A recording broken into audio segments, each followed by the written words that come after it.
Petrol మీదన పన్నయితే తగ్గించారు. రూ. 10 పెట్రోల్ మీదన, రూ. 10 డీజిల్ మీద తగ్గింది. అయితే ఇది ప్రజలకి మాత్రం చేరదు. ధర తగ్గించరు పెట్రోల్, డీజిల్.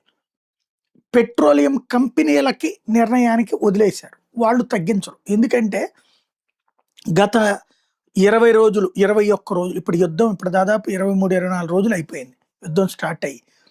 యుద్ధం ప్రారంభమైనప్పటి నుంచి పెట్రోల్, డీజిల్ ధరలు పెరుగుతూ వచ్చినాయి.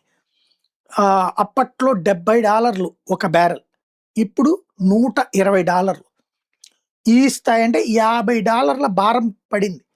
దాన్ని అన్ని దేశాలు రేట్లు పెంచుకున్నాయి. America పెంచుకుంది, Britain పెంచుకుంది. అన్ని దేశాల్లో పెట్రోల్ ధరలు పెరిగినాయి. లేదా పెట్రోల్ ధరలతో పాటు పెట్రోల్ దొరక్క రేషనింగ్ స్టేజ్‌కి కూడా వచ్చేసినాయి. బంగ్లాదేశ్‌లు, శ్రీలంకలు ఇట్లాంటియన్నీ కూడా.